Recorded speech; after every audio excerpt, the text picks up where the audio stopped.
if you were to look at the way that I look at our governmental system and structure is that we are actually prince and princesses, okay, in our society. That's what we are. If you were to take our modern society and here in the United States, okay, and you were to map it to the history of the world, because we can own property, for instance, own land, right? Great point.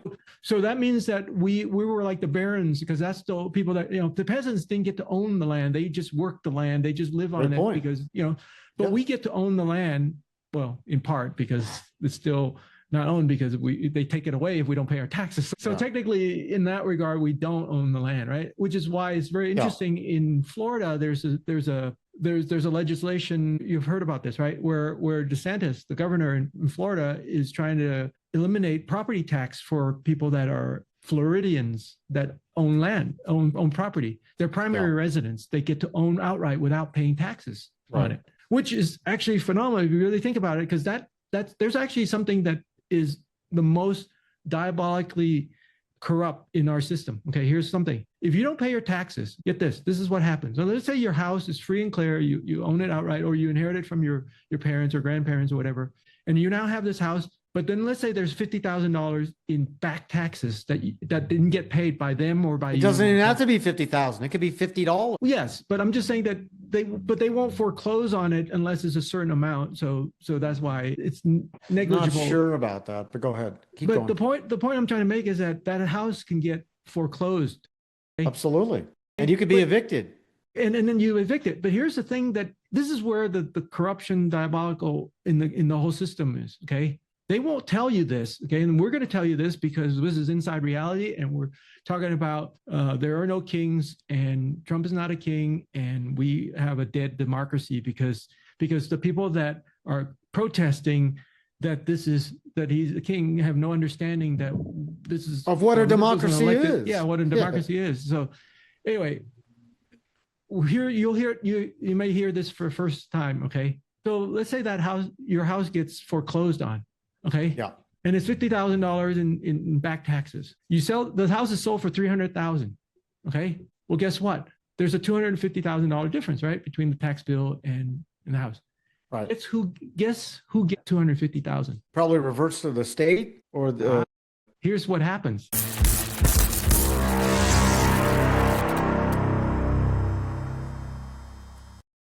Good day, everybody, and welcome to another iteration of Inside Reality. I'm Jeffrey Candelaria, with the inceptor of the concept and the producer, programmer, I guess you could call him, coordinator, Jimmy Tran. Today, we're going to talk about democracy is dead and Trump's not a king. Democracy is dead and Trump's not a king. Please share, like, comment, and let other folks know about this particular podcast, Inside Reality. We take on topics unapologetically and we take them very seriously. We try to dissect what we discuss without the binary two-party bias that people tend to invoke when they have podcasts. Oh, I'm a Republican, so I've got to see the world like this. I'm a liberal Democrat, I got to see the world like this. That's a bunch of nonsense. We try to just intellectually, sometimes philosophically, sometimes both, but certainly pragmatically take on these topics and dissect the hell out of them. Jimmy, again, Trump's not a king and democracy's dead. So you're on, big fella. Right. What is your thought when it comes to that particular? I mean, when you say democracy is dead, are you saying that? First of all, we don't live in a democracy, under a democracy form of government framework. Yeah. You've talked about this many times. The only real aspect of our constitutional republic, loosely based on democracy, that operates as an apparatus as a democracy, is possibly the House of Representatives, Congress. And that operates like the assembly during the Roman Republic days, where the assembly was actually made up of the people who would vote to the tribune to influence the Senate. Because remember, the Senate under the Republic during Rome, the Senate could not initiate law. Exactly. Congress in our world is like the assembly. It can do two things. It can initiate legislation, and it also has the power of finance. Correct. the declaration of war, which is really interesting because very good point. That separation of declaration of war. So a king, what is a king? I mean, so like for instance, if we look at England, right? England has a parliamentary system. Okay, here's where it gets interesting. The prime minister, who is the quote unquote elected official to run the country and operate everything. Okay, I mean democratically elected, mind you. Okay, he or she cannot declare war, I think, or at least he or she is not running the government, meaning that the government is the House of Lords and the House of Commons. The military. He's not the commander in chief. He or she is not the commander in chief. The king is actually the commander in chief. In the case of England, for instance, I don't know about the declaration of war part. I have to look that up. But the point is that the United States is different. The president of the United States, not only is he duly elected by all the people, the whole of the nation across every state, which means that it is the only government official that is elected by all of everyone. The Senate is not. House, all those are represented by your respective area constituent, and we know about the judicial branch, not okay. So the fact that this person is put into place and did not just march in there and demand, I mean, that's what a king would do, right? I mean, you defeat your. Well, you just made one of the most salient points. All those weirdos that are like, oh, Trump's king, all that protesting nonsense. Yeah.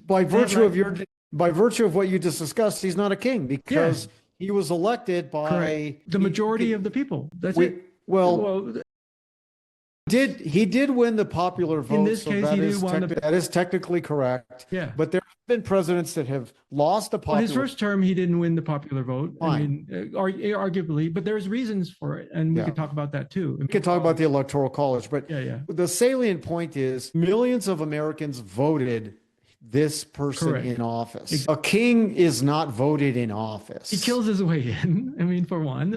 Either that or it's a legacy and inheritance kind of situation, like the Tudor dynasty when you had King Henry VIII and all that. Well, so that's just one. That's why these people are so stupid. First of all, we're not living under a democracy framework as governance is concerned. Correct. And number two, he was elected by millions of people in office. So they're just so dumb they don't even recognize, the very mechanisms by which these people are by the mechanisms by which Trump was elected twice, into office. You can argue three times, president. Right? I mean, if there was fraud. I don't want to get into that, but the point is the founded, I mean, because the president also, if you look at the president, the role of the president has complete control over the whole of the executive branch. No other position. I mean, yes, there's confirmation and there's vetting and all that kind of stuff, but at the end of the day, that is done through the Senate. But at the end of the day, the decision is still made by the president or delegated by the president to whomever. Yeah, but he still can't initiate law. Correct. And he technically doesn't have command of finance. He can certainly influence it through executive order, but remember, executive order is a mandate, if you will, or a dictum. I guess you could call it a dictum. Yep. That actually only has a term. That is one thing. The other thing is that it's only within the confines of the executive branch, because again, an executive order is an order to the people, so it's not a law. So if an executive order is signed, it says all illegal is no longer illegal. They're now. I mean, if that was the case, then Clinton would have done it. Everybody that came before would have just executive ordered, right? And so, like for instance, the DACA thing as an example, where that was through an executive order, basically not enforcing immigration. I think if I understand the whole DACA during Obama's, there was DACA was. I call him a bummer. Delayed something. I mean, but anyway, the DACA, the whole thing. I think that was an executive order. So that's why it has no standing, because it's not a law. It wasn't enacted. The subsequent president can veto. I mean, can remove it, which is what we've seen happen with things that were between presidents and of course, if you really look at it, the way we have what's going on right now is actually the way that the system's supposed to work. The executive branch is put into power by the people, voted in, right? Now the branch goes about executing the law. Okay, enforcing the law. That's his job. Okay, enforcing whatever the law is out there. Now, of course, you can challenge those laws as being unconstitutional. That's what the courts, and then the courts, deliberates over whether it's constitutional. And then if it is constitutional, then his or her action stands. If it's not constitutional, obviously, then those actions get either reversed or whatever. At the end of the day, the Congress decide what laws are passed or not passed. Okay. It requires how many votes? 218. 218. Well, the average dumbbell 51%. in America doesn't recognize to pass a bill in Congress, you have to have at least 218. Are you aware of this? Yeah, there's like 573 congresspersons. Yeah. So all these dumb people protesting, Trump's a king. I bet if you ask those people to name the three, branches of government, I don't think any of them could. Maybe Probably one not. or Yeah. two or four or five. But then let's further granularize this and ask them, what part of the three branches of government initiates law? I don't think they would understand that. Then I would ask them even more granularly, how many votes minimally does it take by Congress to pass a law? The answer, 218. Yeah. Yeah. And there's like 573, whatever the hell, Yeah. congresspersons right now. So what I'm getting at, and I think what you're getting at, is the checks and balances are real things. So the founders actually had some wisdom there, but they commandeered it from the Roman Republic, which we'll talk about later on. Well, multiple pieces from different. It's not one. It's a cobbled. Jefferson commonly talked about the Republic was really his framework, his blueprint. Inspiration. Yeah. But you said something that I'm going to take issue with. Today we're talking about on Inside Reality. I'm Jeffrey Candelaria, and this is Jimmy Tran. Democracy is dead. Trump is obviously not a king. It's actually the legislative branch, the judicial branch rather, under the Supreme Court that interpret law and interprets what's constitutional and what isn't. I think you said that the executive branch did that. No. But it's really more for the judicial branch. Here's your branch. Yeah. Right. So the Supreme Court, I don't want to go on a tangent, but lately, when I say lately, relatively speaking, lately, it's become almost not only an interpretive body, but an instigator of law, which is legislated from the branch. Legislating, which is not supposed, that's not supposed to be its role. Correct. That's supposed to be the House of Representatives. And do you know what the Senate's role is supposed to be relative to when the House initiates law? Are you aware of what the Senate's role is supposed to be? Enlighten us. I'll give you. I can't remember right now, but specifically to explain that. I know that there's the upper house and the lower house, and because again, the framers, the founders. State, well, I know that the state represents. Let me give you the simple answer, okay? Hold on. I do know this part since you asked the question. I take it back and I'll give it back to you. Because remember, the House of Representatives represents the common people. Okay. Yeah, like the Assembly and the Republic. Correct. Right. But the Senate actually, in our model, actually represents the state's interests, and this is where the first weakness was when there's a public election of, some argues that when we started electing senators publicly, in the public, we've collapsed that separation between the Senate and the House, because now the state no longer have representation at a level that it need to have, which is what the whole point of, if I understand correctly, the senators were originally supposed to be elected by just the representatives of the state. Correct. At least not general public. That was the original framework. But then when I think one of the constitutional amendment was changed, I forget which number, but that, and then of course the direct election of the senators from the people, and then that's really what threw everything off. I have a microscope here so that it's emblematic of how we try to dissect topics like that. So you clumsily stumbled on part of the answer, so I'll give you a C- on that. Okay. All right. Jefferson, Hamilton, Madison, Franklin really wasn't that involved in it, but the framers, like it was really Madison and Hamilton and Jefferson, I think primarily. They commandeered the Roman Republic 2,000 years before, and the Senate's job is to debate what Congress puts forth. That's what their real function is. That's why the filibuster is part of that. Yeah, we can talk about the filibuster, but this is very interesting. And this is where I used to really think the Senate was like the most important part of the whole, the equation when we talk about the three forms of government, because they were supposed to do what we're doing, dissecting conversation, having real debates, having real insightful, but it's turned out to be just like, it's diluted. If you don't see it like a liberal, I'm not even going to consider your point of view. If you don't see it like a stupid conservative, I'm not going to consider. But in reading as much as I have about the Roman Republic and the thousands of hours I studied it, the Senate back then actually would challenge what the two councils did. Like Caesar, Gaius Tiberius Caesar, his greatest foe, F-O-E, and foil was a guy named Cato. I'm not talking about the judicial guy in the Green Hornet, but he was actually Julius Gaius Caesar's greatest opponent philosophically in the Senate, and he would rally because the Senate at that time was made up of about 500 Romans, and they would challenge the power of Julius Gaius Caesar. The point I'm making is that's how it was actually supposed to operate. That was really healthy, right? Because notwithstanding how much power you had, if the Senate back in the Roman times felt like your idea was bad or not practical, they would challenge it. It doesn't happen like that today. That's what's so sad about governance today in the United States is the Senate really isn't doing its job to debate policy, propose policy. There is one thing that the Senate is still doing today, because you have to. So the Senate does kind of filter what get placed, because the Senate kind of because you have to pass the House first. Okay? Yes. So the common people, if you will, has to say, okay, they have an idea.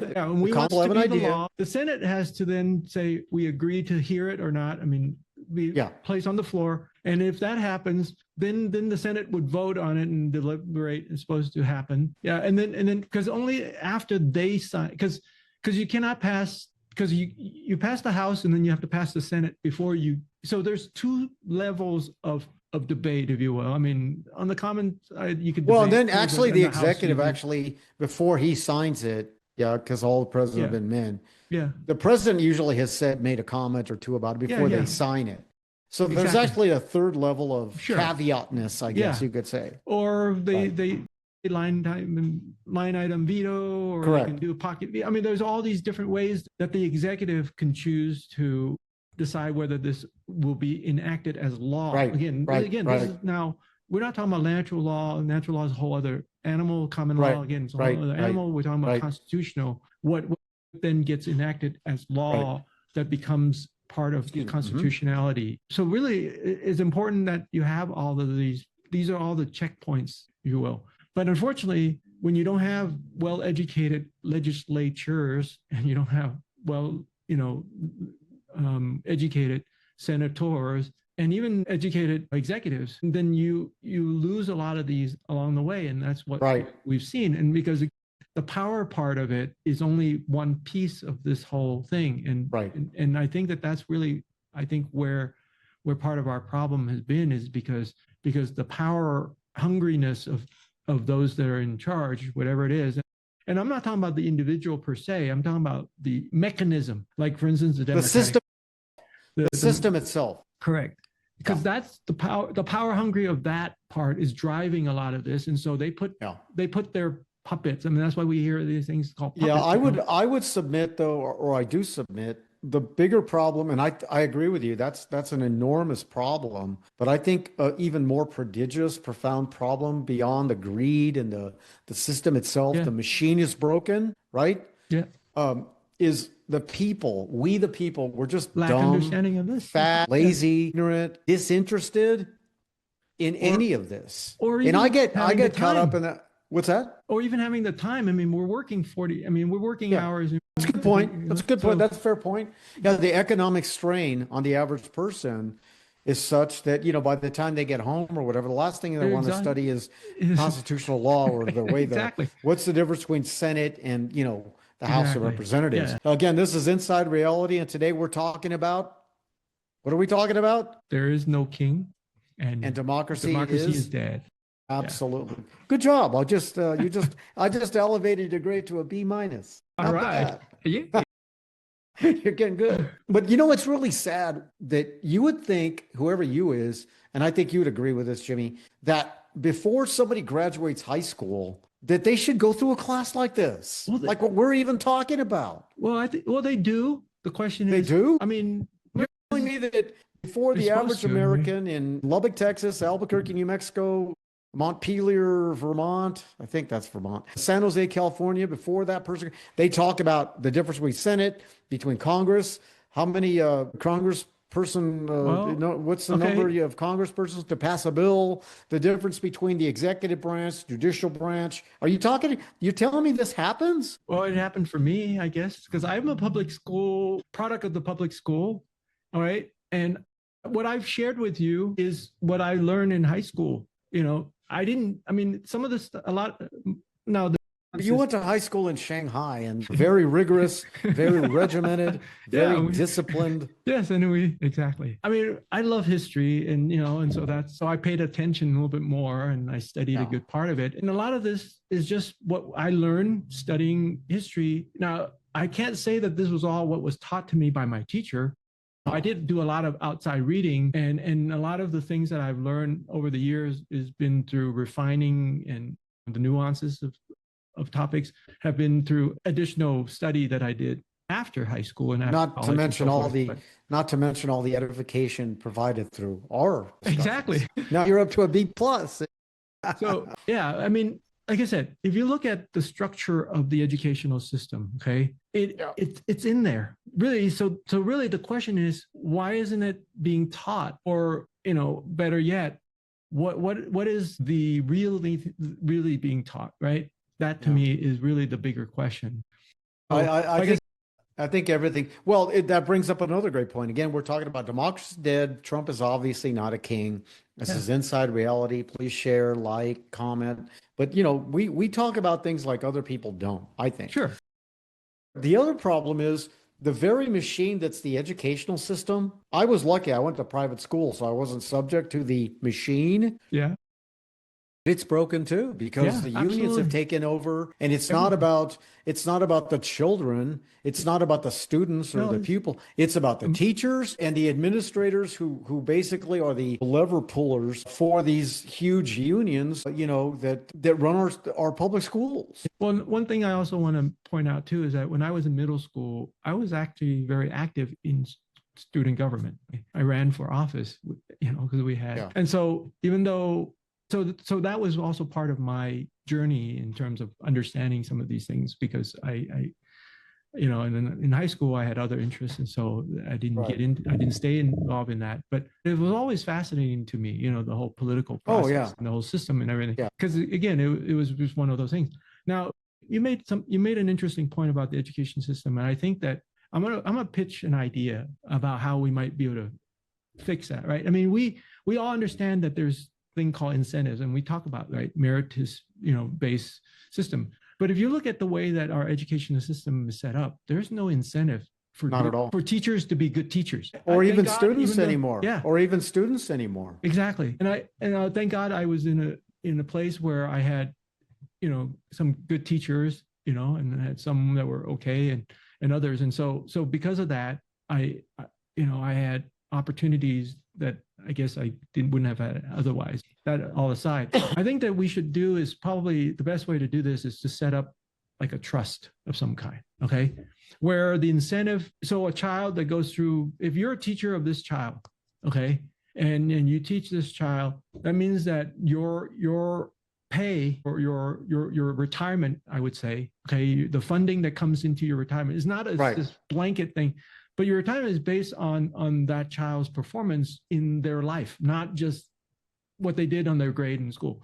I think that if we had a trust fund where money gets put into that type of construct, and then teachers get rewarded for instilling, let's say, think about this, right? I mean, like, regardless of what you think of Steve Jobs, think of any of these individuals, right? There's sometimes they were inspired by teachers, but other times by other people, right? I mean, I know that Einstein didn't even graduate high school or something like that. But so there are those that are those exception that, becomes wealthy or becomes, incredible contributor, to society, in terms of their It's called an anomaly or an aberration. Yeah, but that's not the case of everybody, right? But I think that if we had a system where the compensation you reward excellence, okay? But exactly.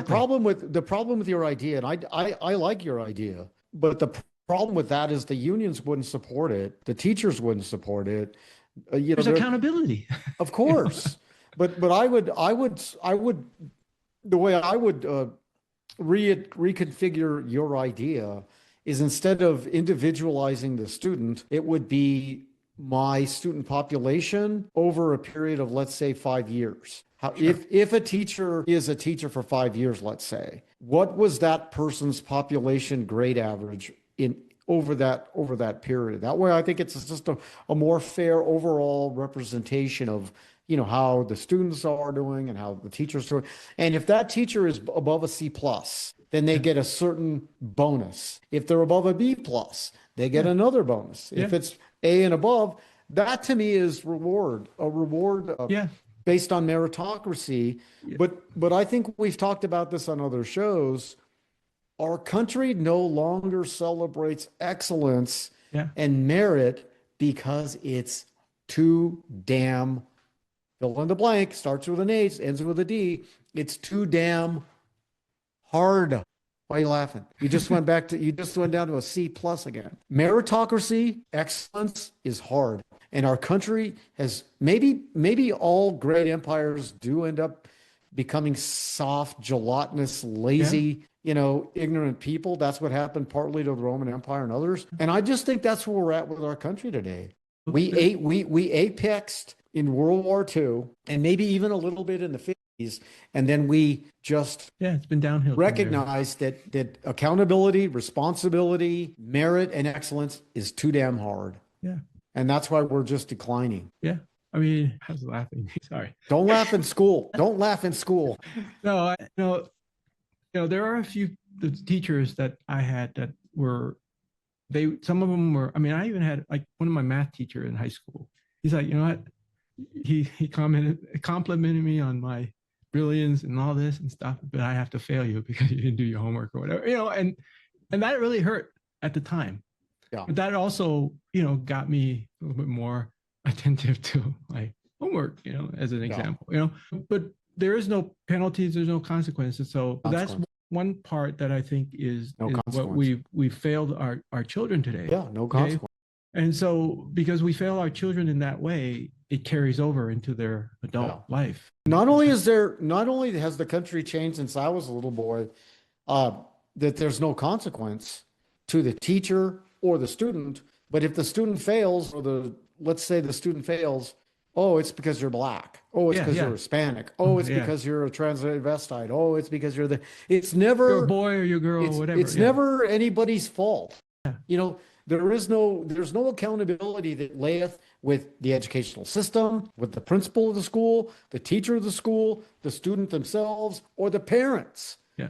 And education is a very complicated thing. I'm an educated guy relative to the average person because my grandparents who raised me were spending a lot of money sending me to private school, and I didn't want to disappoint them. Plus, I was in a system where merit was rewarded. And 3, I had self-esteem enough, thanks to the Spirit, the Holy Spirit, thanks to my grandparents, I don't know what the hell, that I wanted to be successful, The point I'm making is it took my grandparents, it took good teachers, it took a principal of my schools that was taking it, seriously. It took my friends who were collectively also wanting to celebrate merit. Yeah. It took all of that, but mostly it took you, the individual, to say, I want to be whatever success is in America. I wanted to carry a briefcase like Darren on Bewitched. That was I know that sounds ridiculous, but I wanted to be that. I didn't want to be a gang member in Albuquerque, New Mexico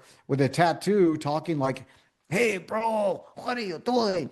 I wanted to assimilate into white dominant America. Call me a hypocrite. Call me selling out. I don't care.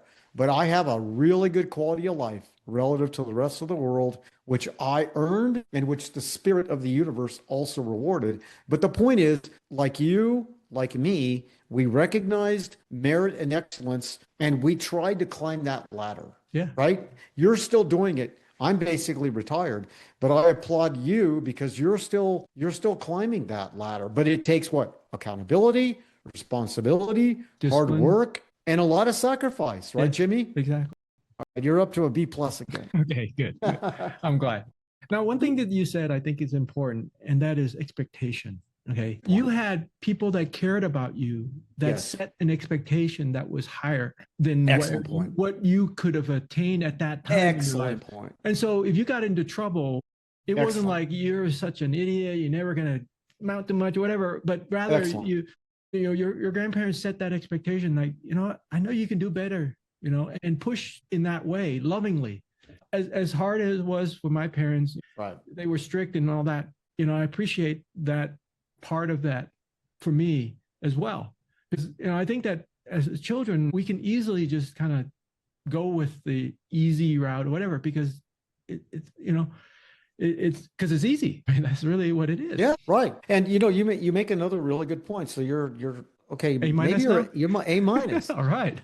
But we're talking about Trump's not a king. So if we were all kings, we wouldn't even be able to accomplish excellence. Exactly. Or share the rewards of merit. Yeah. You know, but you make a great point, because as I clumsily try to explain why our educational system sucks overall, it's because there's no expectation for the principal, for the teacher, for the pupil, or the parent. I grew up in a broken home. My mother died when I was 10. Yeah. I grew up in a blighted area of Albuquerque, but my grandparents set up an expectation because they weren't educated. They wanted to see their grandson, you know, amount to something better. Transcend what they experienced. Exactly. But I also had friends that were in those private schools that, even though they wouldn't say it out, you know, out loud, sure, but it was ostensibly known that they were there to achieve. Absolutely. Teachers themselves set up the expectation. Exactly. The principal of the school set up the expectation. Exactly.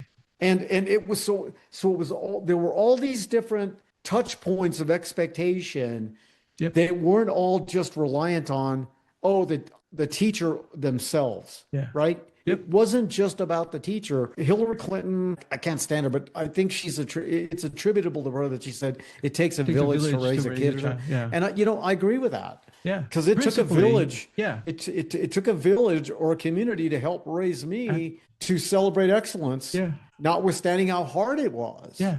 Well, that's true of everyone, right? I mean, and this is one of the big challenges that we've had in terms of, because a lot of, in our modern days, right? I mean, because of the ability to be anywhere and live anywhere, right? So a lot of children, for instance, don't grow up with parents or grandparents, right? Yeah. Both parents and grandparents. And also they grow up very isolated from, and so of course, this is where online stuff becomes more of kind of where they build that community. But unfortunately, the internet, you mean? The internet? The internet, yeah. And so, but what's really interesting, you said a couple of things. One is that, you know, if you were to look at the way that I look at our governmental system and structure, is that we are actually prince and princesses, okay, in our society. That's what we are. You know, if you were to take our modern society and here in the United States, okay, and you were to map it to the history of the world, because we can own property, for instance, own land, right? Great point. So that means that we were like the barons, because that's the people that, you know, the peasants didn't get to own the land. They just worked the land. They just live on it because, you know, but we get to own the land. Well, in part because it's still not owned, because they take it away if we don't pay our taxes. So technically, in that regard, we don't own the land, right? Which is why it's very interesting. In Florida, there's a legislation, you've heard about this, right? Where DeSantis, the governor in Florida, is trying to eliminate property tax for people that are Floridians that own land, own property. Their primary residence, they get to own outright without paying taxes on it, which is actually phenomenal if you really think about it, because there's actually something that is the most diabolically corrupt in our system. Okay, here's something. If you don't pay your taxes, get this is what happens. So let's say your house is free and clear, you own it outright, or you inherit it from your parents or grandparents or whatever, and you now have this house But then let's say there's $50,000 in back taxes that didn't get paid by them or by you. It doesn't even have to be 50,000. It could be $50. Yes, but I'm just saying that they won't foreclose on it unless it's a certain amount. So that's why it's negligible. Not sure about that, but go ahead. Keep going. The point I'm trying to make is that house can get foreclosed. Okay? Absolutely. And you could be evicted. And then you evict it. But here's the thing, that this is where the corruption diabolical in the whole system is. Okay. They won't tell you this, okay? And we're going to tell you this because this is inside reality, and we're talking about there are no kings, and Trump is not a king, and we have a dead democracy because the people that are protesting that he's a king have no understanding that this is of what a democracy is. Yeah, what a democracy is. So anyway, here you may hear this for the first time, okay? So let's say that your house gets foreclosed on. Okay. Yeah. And it's $50,000 in back taxes. The house is sold for $300,000. Okay. Well, guess what? There's a $250,000 difference, right, between the tax bill and the house. Right. Guess who gets $250,000? Probably reverts to the state or the. Here's what happens. So the money does go. The state holds the money, but guess what? It's your money. But they don't tell you that, and they don't tell you how you can claim it and receive that money. So you have to literally, just like the taxes, you have to file your taxes to get your refund. A refund means that you overpaid, okay? So if you're getting a refund, that means you paid too much, okay? So in the same way here, yeah, if they got more money from this tax thing, this foreclosure, that means that they got paid more than they should have, and they need to give you back the money. But you only get to get back the money if you file to get the money. That's where, there's billions of dollars that are sitting in this account that becomes a slush fund after a certain amount of time. It's unclaimed. Guess what? Then they get to keep the money. Absolutely. This is outright fraudulent in so many ways. Well, the income tax is, I know, but I'm just using that as another level of another insidious. Invention. The income tax is only about 100 years old. Yeah, federal income tax is only about 100 years old. Yeah, so 1913. For 60% of our lifetime as a country, we didn't have the income tax. Correct. The founders didn't invent the income tax, and that was partly a function of they were still paying for World War I, and they were still dealing with federal deficit. The income tax was only put into place as a short term, and it was only like 1% of people that make a certain amount of money. People on the bottom didn't really pay any tax, but that number just kept changing, and because they saw more money coming in that they could just take from the people, We got about 10 minutes, but you made another good point about why is Trump not a king? Well, first of all, he was elected by millions of people, whether you like it or not. Kings aren't elected; they're either appointed or they succeed the legacy of their family name. Their family name. Exactly. Yeah. Number two, if he were a king, he wouldn't have allowed all those protests to take place as well. Yeah, he shut them down. Yeah, he would have shut them down. Three.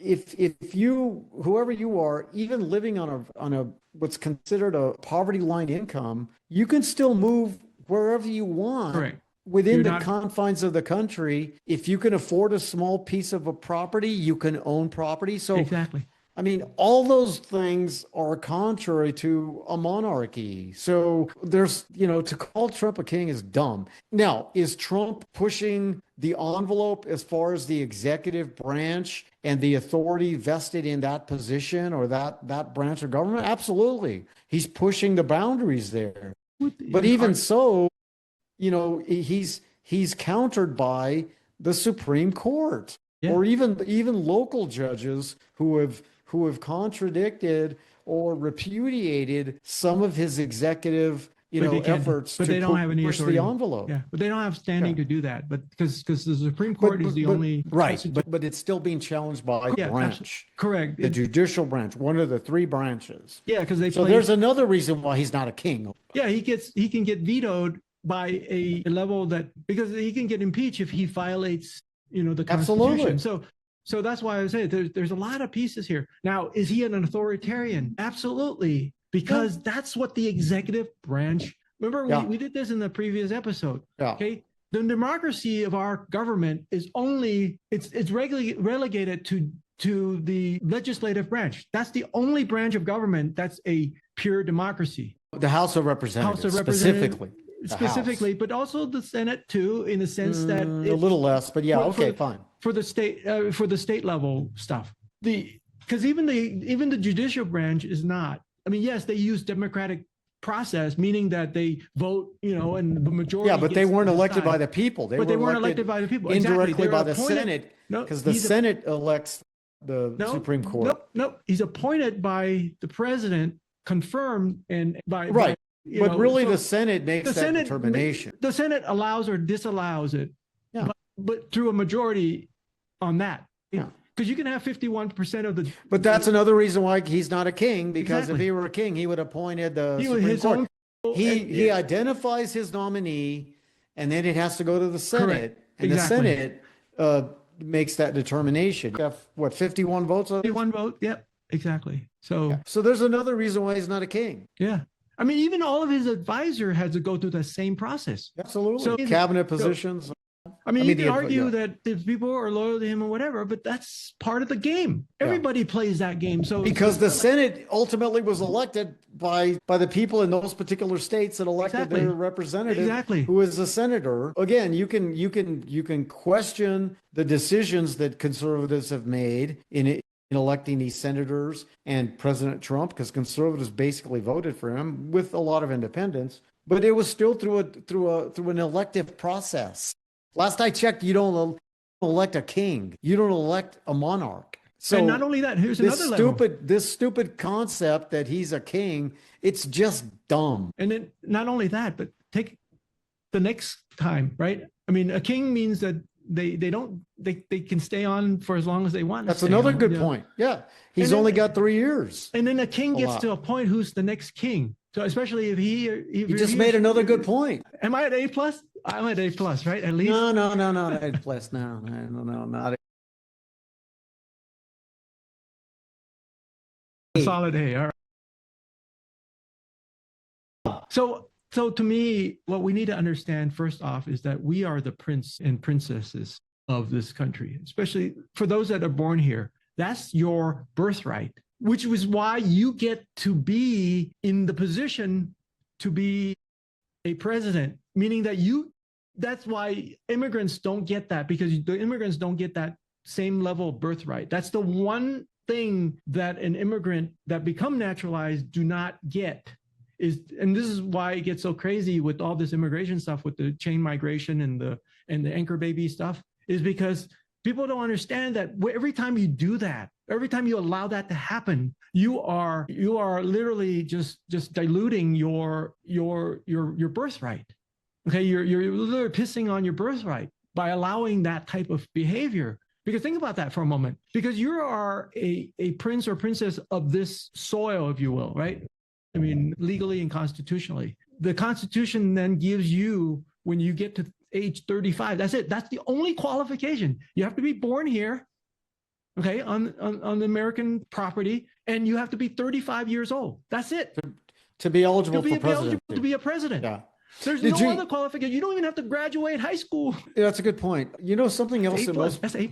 Another thing that folks don't realize, are you aware, inside reality, the members of the Supreme Court, what is there? There's 9 of them, correct? Yeah. Nine. You don't have to be an attorney to be a Supreme Court Yes, as justice. long as you know as long as you understand. Can you imagine that? Yeah. You don't have to be an attorney to be a Supreme Court justice. Yes. That's amazing. That's exactly. That's amazing.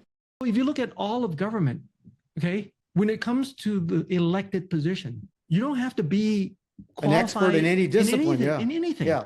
That's a good point. Yeah. You don't have to be an expert in a discipline to be, Trump, Biden, a career politician, you can. Actually, what you see though, is you see what type of profession they are and how well they govern, how well they lead, how well they, is based more on that. But all the corruption, all the chaos, we've argued this, or I've argued this in previous shows. I just don't think we're going to be around as a constitutional republic in our current form. Yeah. For the another 20 years. And it always comes back to me on not just the corrupt individuals, which all of them are. It's not just the corrupt system, but it's the people themselves. We didn't hold ourselves accountable. because you just said that we are prince and princesses, but even in monarchies, most of the monarchs I read about, they're highly educated. Well, yeah, they compelled their sons or their soon to be queens to be educated, to be refined, to be civil, to know how to fight, to understand certain disciplines. Absolutely. So there was even an accountability under those monarchies if you wanted to succeed my power. Yeah.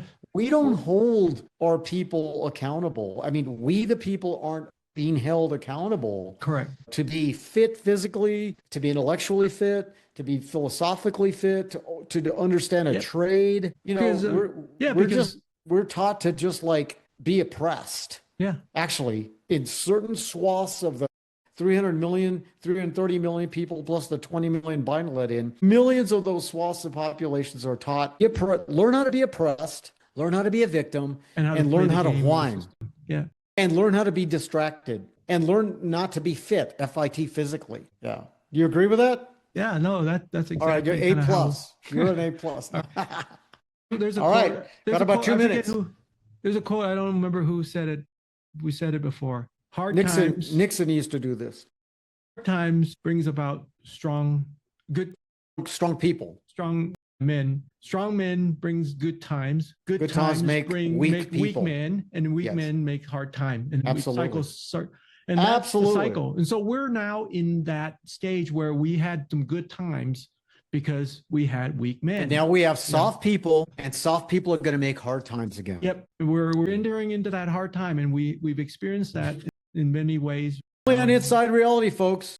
Yes. Democracy is dead. Trump's not a king. Share, disseminate this show, because people don't talk about these topics the way we do. Okay. All right, Prince Jeffrey, thank you so much for being here today and for allowing us to really have this great conversation.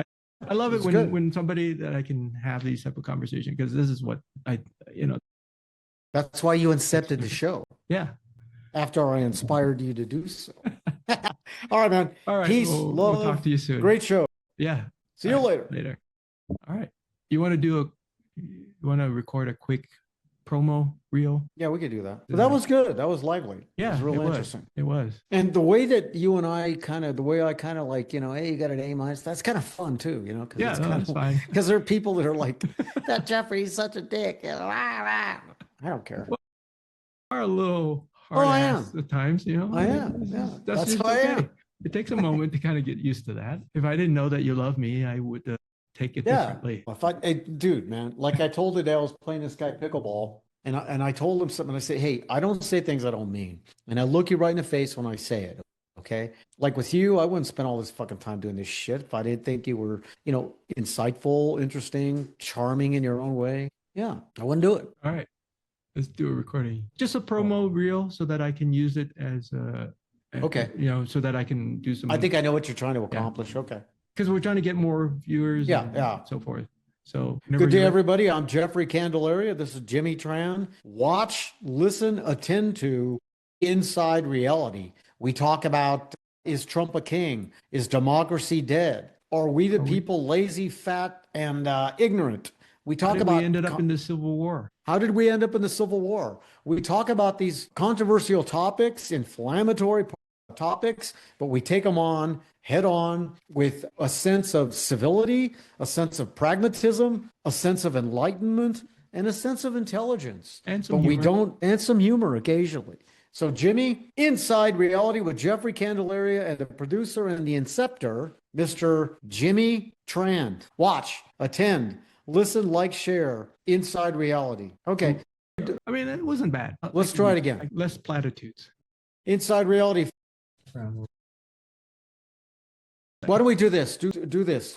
Say like 1, 2, 3. Say, hi, I'm Jimmy Tran. I'm Jeffrey Candelaria. This is, together we say Inside Reality. Yeah. So go do a I've been wanting to do that. I'm glad you. Yeah. Well, I should be a director. A director. Hold on. This is like the worst color. Yeah, you look like a yellow Asian. That's awful. Well, look, a brown Hispanic. I understand all that. You like the new website? You like the new website? Yeah, it's good. You like 1, 2, 3. I haven't seen my picture on that. Go ahead. 1, 2, 3. Go ahead. Oh, you lost audio. I didn't hear that. 1. All right. Hello and welcome to an episode of. No, we don't need that. Just too much. I'm Jimmy Tran. That's all you want me to say? I'm Jeffrey Candelaria. This is Inside Reality. We take on inflammatory topics head on without the stupid political bias that you typically hear. That's what we want to say. Something like that. All right. 1, 2, 3. Welcome. This is Jimmy Tran. And I'm Jeffrey Candelaria. And today is Inside Reality. Inside Reality, right. Yeah. Where we take on controversial, inflammatory, salient topics right head on without the political, I'm a Republican, I'm a Democrat, political nonsense. We take on these topics intellectually, philosophically, pragmatically every week on Inside Reality. That's right. And we want you to join us for this journey because we want to have a conversation with you. The more we bring to you, the more we want from you what we, because we're not looking for yes men, we're not looking for yes women, we're not looking for people to agree with us. The whole point is to have conversation and to break down things in a thoughtful manner, right? Respectful and thoughtful. Jeffrey and I definitely don't agree on a lot of things, but we agree on some things. We agree on certain principles, but we respect each other. We appreciate each other, and that's why we're here, because we think that. And we're continually challenging our worldview. I challenge your worldview. I challenge my own worldview, and we certainly challenge the external worldview that we're fed by various outlets. We're continually challenging our sense of a worldview. And we remove ourselves as best we can from just an emotional approach to that challenge or interpretation. And we try to remove ourselves from the stupid political bias, the Fox bias or the CNBC bias or whatever. And we try to be insightful, intellectual, philosophical, and pragmatic, only on Inside Reality. Please like us, share us, and leave a comment. We want to hear from you. Absolutely. All right. Thank you.